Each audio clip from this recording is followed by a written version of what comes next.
All right, we'd like to call this regular session of the Richmond Exempted Village School District Board of Education into regular session. The first item on the agenda is to approve the agenda as presented. Also move. Okay. I'll second. Second, Ms. Story. Roll call. All right. Mr. Default? Yes. Mrs. Story? Yes. Mr. Wells? Yes. Mr. Wooten? Yes. Mr. Zimmerman? Yes. Superintendent's report. Good evening. I would like to just take the opportunity to recap a couple of items from our work session last Monday. The first item I'd like to mention is that we're going to have a change in our second grade report cards for next year. Currently, our K-1 report cards are standards-based reports for parents, and it lists the power standards under each subject, and then the students receive an M for they're meeting the standard, a D for developing toward the standard, or a B for they're beginning to work on that standard. Totally appropriate for kindergarten and first grade. Our third, fourth, and fifth grade report cards are a traditional letter grade, A through F system. Our second grade is in a unique position of having both of those on their report cards. It's very confusing. It's also two entirely different kinds of grading for those second graders. So a second grader could have a letter grade of a B, but a D on their standards-based section. So for a parent or a student, it's like I have a B and a D. It's just a lot on the same report card. I think it would be more fair for them to have one system. So second grade will reflect and mirror what third, fourth, and fifth grades report card looks like. But wanted to make everybody aware of that and then kind of go over that before we made those changes. I have spoken to every kindergarten, first, second, third, fourth, and fifth grade teacher to make sure that that meets what they're actually grading and reflective of what's going on in the classrooms. And then as secondly, our board attorney, Ryan LaFlamme, presented information at the work session last Monday about the laws related to school districts and the laws that are in place for running school levies. All of our building administrators, representatives from both unions attended also to be current on those laws if the board would decide to run a levy in the future. So it was a full work session and very worthwhile. Thank you.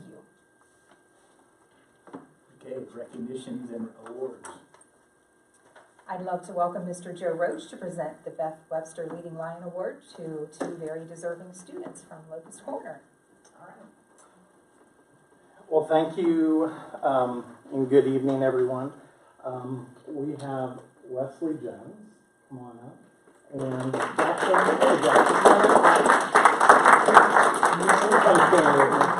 Now, I promised them that I would not even joke about them having to give a speech tonight. So, yes, you can breathe easy. It's okay.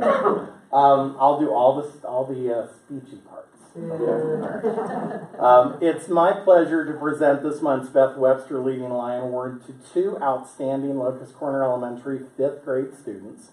These students exemplify determination, perseverance, and kindness, qualities that will not only serve them well as they continue their journey in New Richmond, but will also be invaluable in life. Tonight we recognize Jackson Dale and Wesley Jones for their unwavering dedication to learning and their positive impact on our school community. They were nominated by their teachers, Mr. Durham and Mrs. Dunham, and we are fortunate to have Mrs. Dunham here with us tonight representing the 5th grade teachers. Back there in her green. I totally forgot my green, and I'm very sorry. I apologize. Let me begin with Jackson Dale. Jackson is a student who brings energy and thoughtfulness to every classroom discussion. He is always engaged. He's always striving to do his very best, no matter the challenge. He perseveres when faced with difficulties, demonstrating an incredible work ethic. He's a perfect example of this was just the other day when he chose to work on his ELA essay during recess because he wanted it to be the best that it could possibly be. Jackson is also consistently kind and treats his classmates with respect. And Mrs. Dunn, you can verify about the essay. Okay, all right.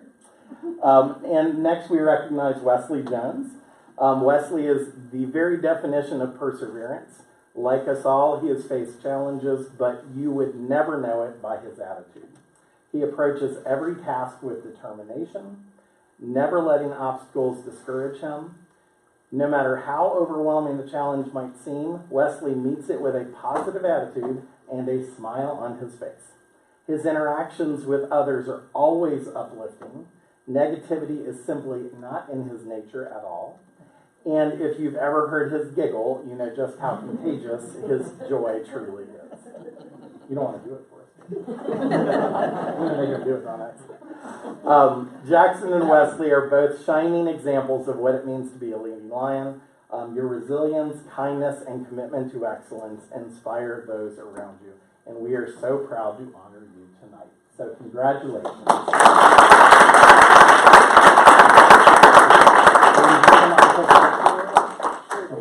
Do you mind if they take a picture with you all? Thank you so much. Come on. So we're going to stand in front of that backdrop right there.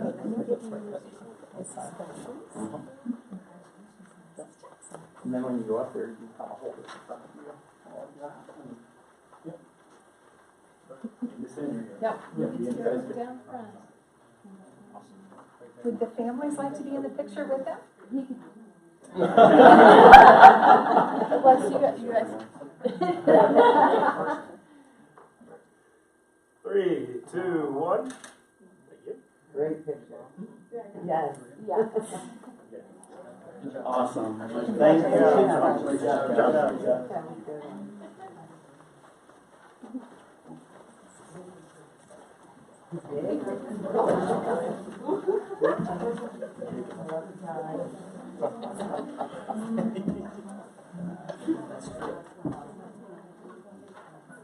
And this is going to be a long meeting, so if you guys want to go, that's perfectly fine. Thanks, guys. Thank you. Thanks.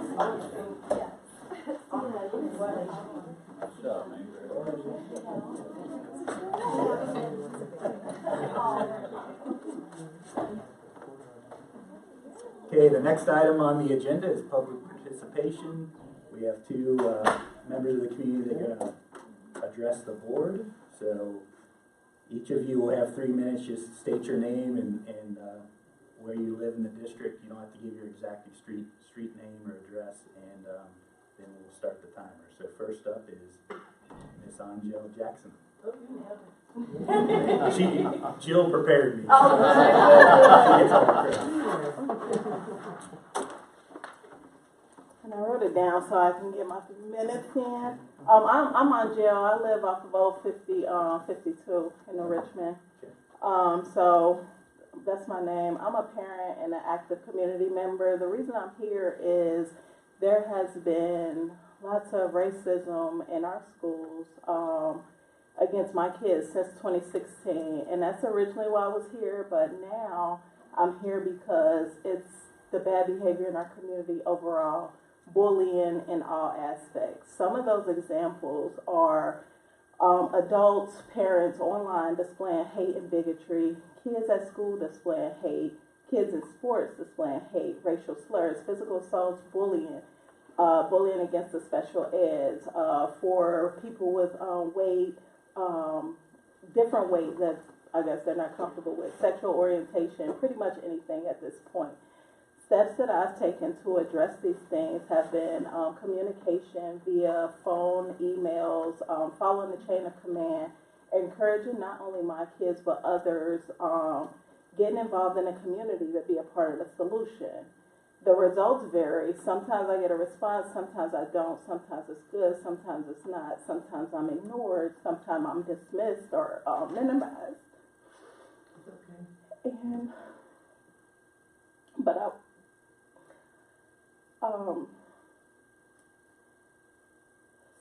sometimes I'm supported, but only verbally, not practically. I'm supported to the degree that the staff can, because they can only do but so much. There's mental health issues as a result of this. I have children disinterested in school, or I have requests for homeschool, withdrawn children, a frustrated staff, a broken community. some solutions that not only myself but members of the community came up with so that we all can be a part of this, because I don't think it's an issue for the school or me as a parent or the students. I think it's an issue for all of us, and our community is broken, and my kids are suffering because of this, and their friends are suffering because of this. So for solutions, because that was a part of my independent engagement with the community, I want it to be solution-based. I don't want to be fussing and doing all of this stuff that doesn't help anyone. And so with much respect in regard to the educators and the staff and the challenges that they are facing from not being trained in specific areas of concerns or lack of resources, first and foremost, I think that we have to have accountability from all of us, the parents, the school district, the community. We're all complicit in these bad behaviors. I've been dealing with this from 2016. I mean, I've participated myself for 9 years of my kids being attacked racially in school. That's supposed to be a safe space. It's not okay. I have gathered many solutions, but one of the main things that I noticed from one of the incidents that occurred lately is that the policies in place to discipline and to handle these things don't support what's going on. And so when we have a behavioral flow chart versus zero tolerance to say this is what we are for, this is what we're allowed to do and not do, then there's options on how to deal with these things. And whether we educate the kids and the parents who are having bad behavior, my kids are still scarred, and the kids that are being bullied are still scarred. But my heart hurts for the kids that are bullying as well, because they have to be suffering. There's no way that they can display this behavior if they don't feel it inside. And so I have care for every single kid in this community. And so policy changes, that's important. Grace, to treat each situation as it comes, not like a whole thing. Every kid is different. Every situation is different. We got staff and student accountability here. I have some websites here from the CDC on the mental health of the kids that's being bullied, effects of racism. I've gathered surveys from members of our community that I want to leave with you guys, and also what they had to say about it. And I also provided a list of these solutions that I probably won't have time to read all of them. But overall, what I want to say is Ohio law states certain things about these things, and is it Ohio law for everywhere, or are we doing it outside of school? I think it should be inside of everywhere. So I love this community, and so does my family.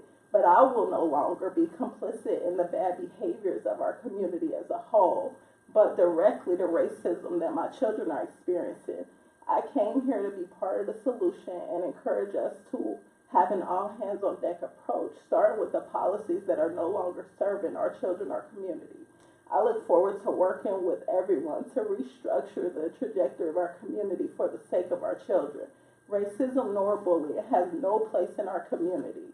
If you can't go to work and throw racial slurs around and be mean to people, we can't expect the children to work under those conditions either. And so right now my concern is for the safety, the mental health of the children. And so the only questions that I had, and I know that you may not be able to answer at this time, is what is the process for policy change, and when can we as a community expect a response, if any?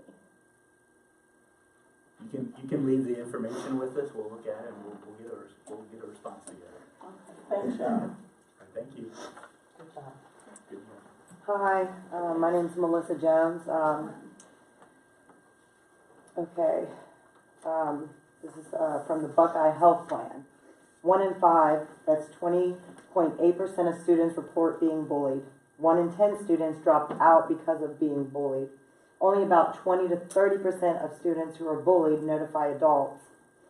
1 in 3 report being bullied repeatedly. A victim of bullying is 2 times as likely to take their own life than a child who is not. My son is a 3rd grader at Monroe. He is a kind-hearted soul. He tells me that he is called names, mostly fat, almost every day.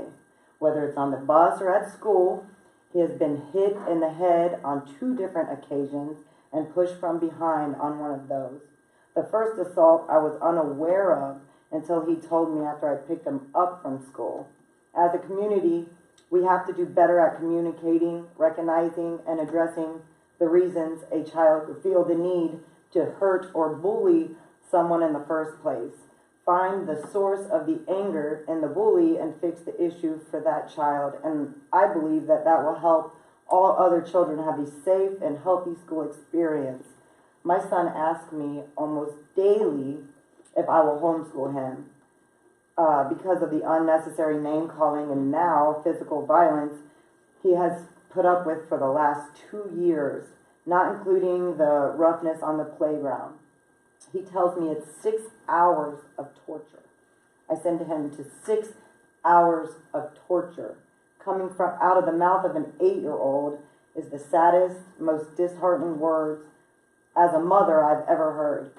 And I don't want to sit by idle and let my son be another statistic in the Buckeye Health Plan. The plan is not working. It's time to think of something new. We are in our, it's not just words, it's a way of life. We are supposed to help and stick up for one another, not this. Thank you. Thank you.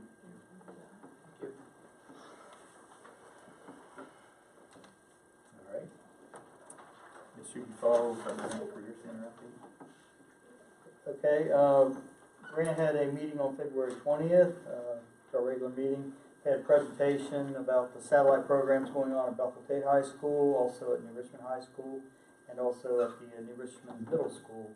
Some interesting programs going on, digital media arts at the high schools, and Roar on a Riverback up at the high school, so some good things happening. And then design modeling up at the middle school, automation, robotics, and application creator. So pretty good presentations.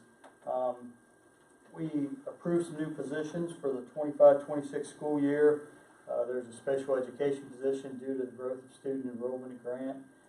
We also approved a construction technology instructor and support a construction tech program, starting the satellite program at the high school, here at New Richmond High School. Position will support students' growth in construction technology and expand career technology offerings in partner districts. And we also approved an advanced manufacturing academy instructor as programs growing into a 2-year program starting next year. And Millicron will be removing their on-loan instructor at the conclusion of the school year. So we're hiring one, and Millicron's actually going to supplement that income with us, or that pay. We did some policy updates as everybody goes through every year. Talked about the facilities expansion project that's going on at Grant. Still waiting on some permits there, but activities are beginning with some renovations of the allied health and academic classrooms. We talked about the service learning project. Last 2 years we've had service learning projects where students are selected. They go to, the last 2 years I went to Hazard, Kentucky to help and do projects down there to support the community down there. This year they're going to Somerville, West Virginia. The dates will be April 29th to May the 2nd. Hoping to have about 40 students involved and a required number of staff to cover that. So be a good program coming up there. Also, Mr. Perry shared the 2025 employee engagement survey results with the board. Current applications for next year. 363 applications have been received so far. 272 seats being accepted. So that's it for Grant. Any questions? Thanks, Tim. Yep. Second readings and adoptions. Thank you. Our first item, letter A, is the second reading of the policies. We have a number of policies that we reviewed at last month's board meeting, and they are on the agenda tonight for second reading and approval. Okay. Item B is the second reading and adoption of the 24-25 calendar and the 25-26 calendar. This current calendar is just a recommendation for a revision for a 2-hour early release for the last student day, May 22nd. And then the calendar for 25-26. Both calendars are on the agenda tonight for second reading and approval.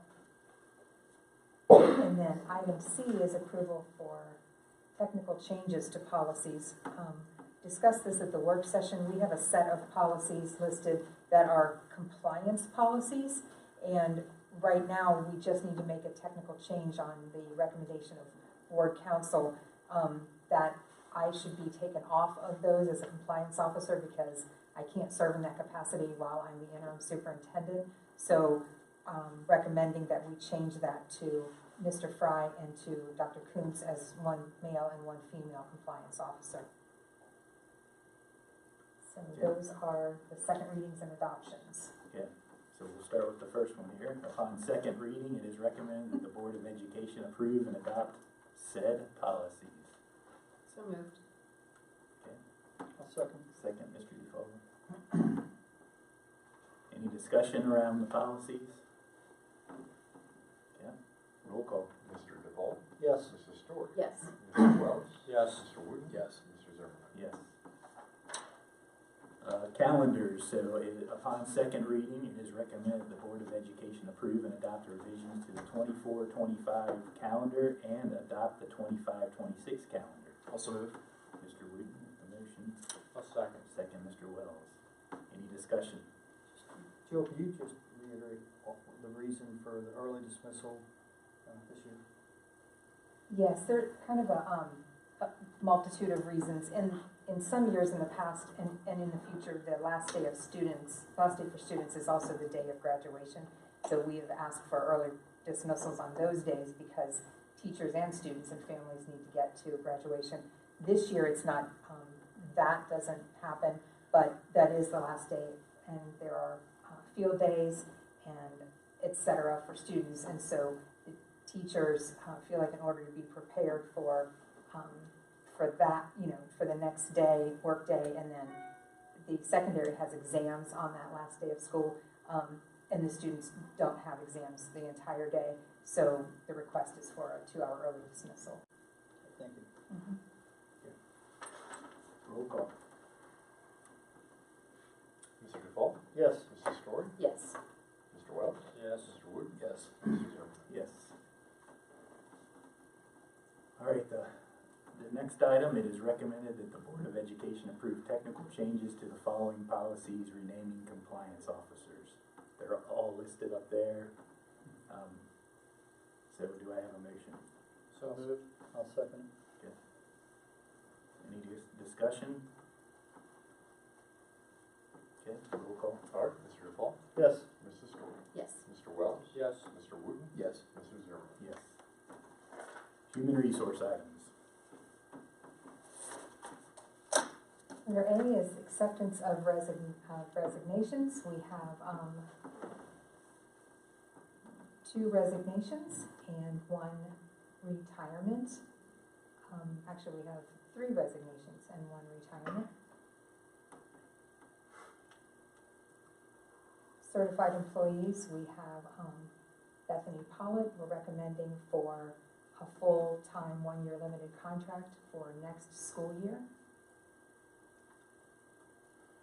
Classified employees, we have 1 bus driver recommended for employment and 1 change in hours for a food service cook from a short hour cook to a 6-hour a day.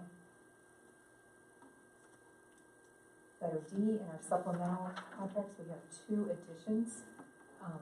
One is the high school assistant musical director, Miss Libby Worley, one of our high school ELA teachers, and then an addition of a volunteer for baseball, Mr. Daniel Shockley.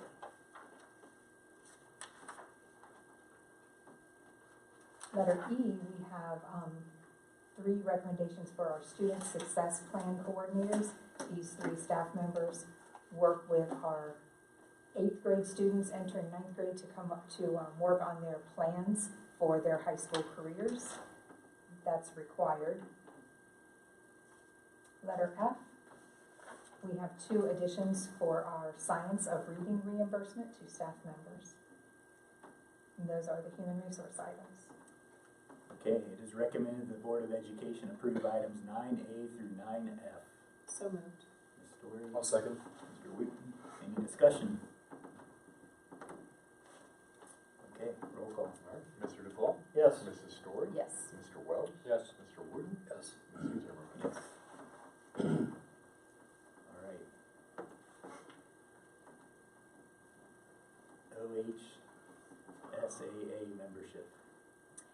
recommending that the board approve membership for New Richmond High School and New Richmond Middle School to the Ohio High School Athletic Association. This is a yearly participation. It is recommended the Board of Education approve membership for New Richmond High School and New Richmond Middle School to the Ohio High School Athletic Association in accordance with the Constitution, bylaws, regulations, interpretations, and decisions of the OHSAA as presented. So moved. Mr. Wells, Mr. Dufault with the second. Any discussion? Okay, roll call. All right, Mr. Dufault? Yes. Mrs. Story? Yes. Mr. Wells? Yes. Mr. Wood? Yes. Mr. Zimmerman? Yes. All right, contract agreement. Bid award. This is the bid award for the upcoming projects. KFI, it's Kramer Feldman, want to make sure I have that right, Kramer Feldman Incorporated. We secured a bid. We had the open bids here in this room. Remember the exact dates that all the contractors were present. They were sealed bids and they had the lowest bid. Okay. It is recommended the Board of Education approve the bid award construction contract with Kramer and Feldman Incorporated as presented. Also moved. Mr. Wooten. I'll second. Ms. Story with the second. Any discussion? So for those that weren't here for the work session, in the community, this is for the work to update for Children's Hospital's clinic. Children's Hospital Clinic, and then the office refresh for a Humvees job at the high school. Yep. That's correct. All right. Any other discussion? Okay, roll call. Okay. Mr. Dufault? Yes. Mrs. Story? Yes. Mr. Wells? Yes. Mr. Wood? Yes. Mr. Zimmerman? Yes. Treasurer's report and action items. All right, thank you, Mr. Zimmerman. Item A is the approval of the work session minutes for February 10th. Item B is approval of the regular meeting minutes for February 18th. Item C is financial reports, and thank you, Mr. Shaker. We're not a whole lot to report because we're not on a quarter, so it's kind of hard to really tell. If you could scroll down to our expenditures, outflows, thank you. We're about 67% through the year. I did the math real quick in my head, so our really look at is our services, salaries, and retirement benefits are about 66, 67. So we're running right on pace there. We've got a couple things at 100%, a little bit more in the capital outlay just because of buses purchased a little bit more this year. Those keep going up. But those are all expenditures that we see at the beginning of the year and they really level out. We've seen that. So, not a whole lot to report. We're waiting on our second half real estate settlement for the spring. That's usually multiple millions of dollars, so I really like to always see that come in. So, other than that, not a whole lot financially going on month to month since last month.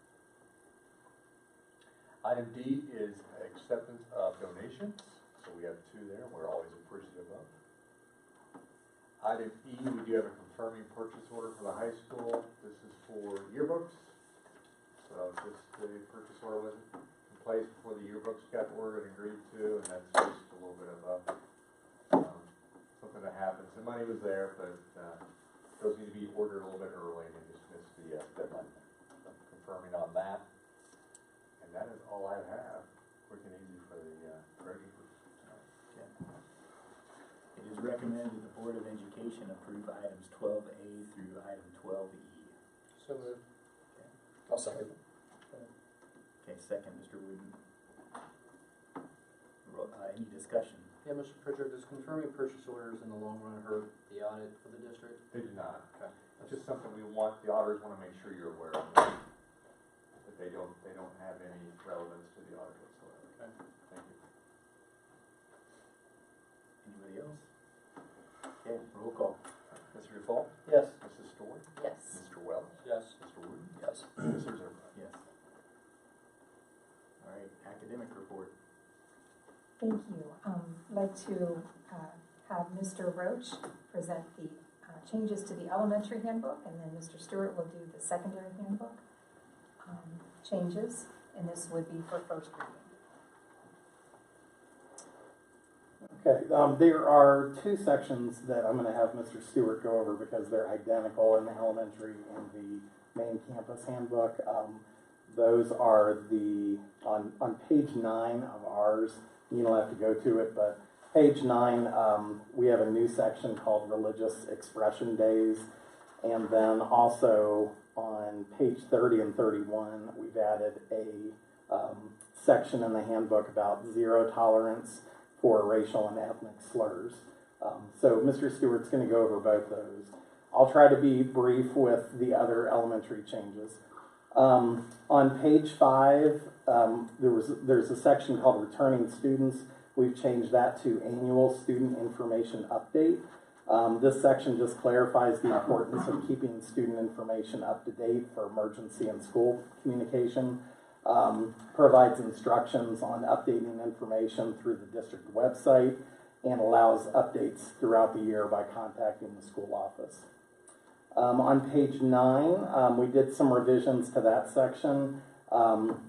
It was called Notification to the School of the Absence. We've changed that to Absence Notification. That's the new title for that. And introduces an online form that was very successful this year as an additional option for reporting absences.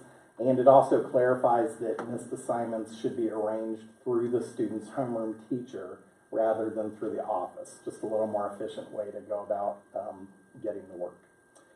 On page 10, a small change just to clarify on the family vacation policy. It just clarifies that if a principal does not approve vacation days, the absences will be marked as unexcused and students are responsible for all that missed work. And the only time that a principal would generally not approve a vacation day is if, for instance, they're over their 5-day vacation day limit, or they already have an excessive amount of unexcused absences, which puts them in the habitual truant category. That's really the only time they would do that. Page 11, we added a new section. We did not have anything in the handbook about mental health and wellness support. So we added that section, and it outlines the district's commitment to supporting student mental health through our school counselors, small group and individual support, crisis intervention, and partnerships with external mental health providers like Child Focus. It provides guidance on when students and parents should seek support for emotional, social, or academic concerns. And we've also added some critical phone numbers down there at the end of that section of places, great resources for people to call. On page 12, we changed that section from cafeteria, or from school meals. It was called cafeteria, now it's called school meals. Expands details about meal pricing, menu availability, and online payments via PaySchool Central. It specifies that breakfast is not available on 2-hour delays and sets deadlines for paying outstanding meal balances.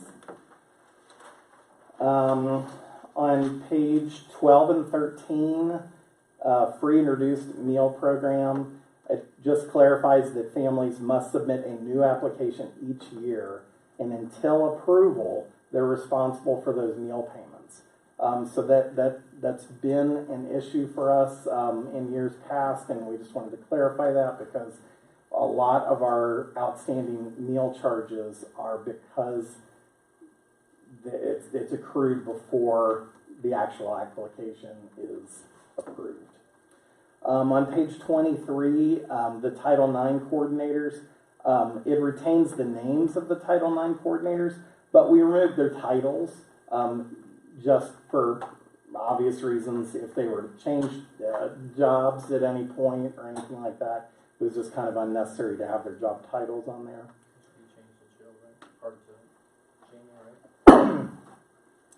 Well, I'm sorry. And that's. We decided to leave them there because by second reading, we were hoping that we first might. reading, my bad. Yeah, we're good. Okay. Forgot, it's first reading. Yeah, all good. Let's see.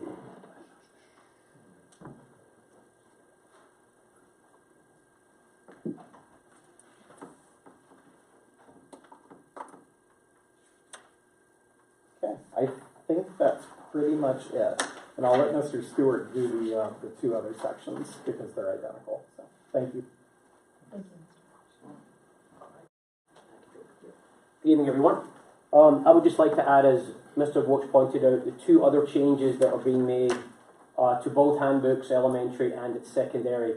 The first new change is the new policy of religious expression, where families can take up to 3 days off of school as an excused absence for religious expression, as long as they notify the school by the specific date that's listed in the policy. So that's new for next year, potentially. The second one is a very important addition to the language in our student handbook. And we put a lot of thought into this as we added, potentially added it to next year. One of the reasons why we've been talking about it is, in my discussions with other administrators in Claremont County, every school in Claremont County is seeing an uptick in these types of racial language being used all around the campuses. It's not just a New Richmond issue. It's all around Claremont County, and dare I say the country as well. Kids are saying these words more and more than they ever have before. And only the students know why they say it. When we talk to the students, they give us a variance of reasons. So we've kind of gone through step by step what the new policy language is, and then what constitutes a violation. That's the education piece, where it's okay to punish a student, but educating them in the process as to why those words are inappropriate is, I feel, just as important as any punishment that comes with it. So it's a lot of education from these students who at times don't know they're being racially insensitive because they're repeating a song that they hear in their parents' car or on their phone. So it's part education, but it also gives the school clear boundaries on what we're allowing our kids to say. I know at the middle school, we sat with the students the first week after winter break, and we had an assembly with grades 6, 7, and 8, and we spoke about just this kind of racial language and why they're using it and why it's insensitive. So we're going to continue to educate our kids on these types of words and why they should not be used in any way. We have language already on inappropriate language in the handbook, but we felt this is a special designation. So we're looking to add this new language in our secondary and elementary handbooks for next school year. Any questions?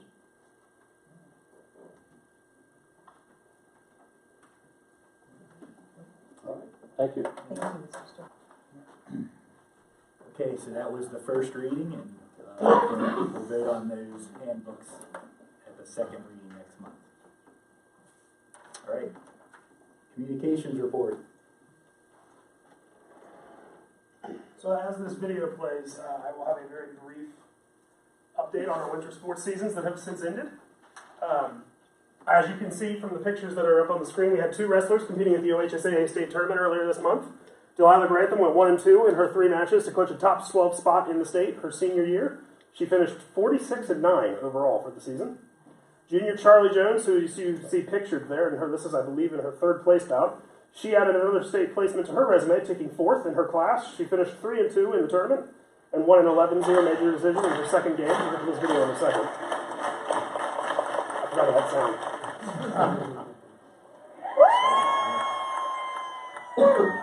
That is senior Grant Harrison, who cleared 17 feet to win the Ohio High School Track and Field Coaches Association Division II indoor state title earlier this month. That is his 2nd state championship in less than a year. These pictures that you're going to see on the screen now are some of our spring sports teams. I didn't quite get to boys track. Baseball didn't finish quick enough for me to get back to the stadium. But Grant and the rest of the track team will start their season here soon. The first meet of the season is the Wilmington Field Relay on the 29th of March. The New Richmond Relays here up at the stadium are April 10th, and the New Richmond Invitational is a week later on April 17th. Boys tennis will start the season soon as well against McNick on March 31st. Baseball has Bethel Tate for their opener on March 25th. Softball starts a day earlier on the 24th, but they're in Tennessee for about a week, playing 6 games. They will have a home game against Western Brown on April 2nd. And don't forget, for all of our teams, Spring Meet the Team Night is tomorrow, March 18th. Just other events happening around campus right now. The Honor Society is hosting a clothing drive right now, and it's on Friday. There is a blood drive on Friday for the high school. Please sign up beforehand and bring your ID. Monroe has a musical, it's Wednesday at 6:30, and the Locust Corner Spring Musical is the 17th at 6:30. Just a quick mention on the screen right now that you've seen is the new newsletters that are coming to the campus. That is an example of another school in Texas. These are done through Apogee, and it should really streamline the process for all of our buildings to get news out to our community. Thank you. Okay, thank you. All right, adjournment. Mr. Wooten with the motion, I'll second. second Mr. Dufaul. Roll call. Mr. Duval? Yes. Mrs. Story? Yes. Mr. Wells? Yes. Mr. Wooten? Yes. Mrs. Zimmer? Yes. Thank you. Thanks, everybody.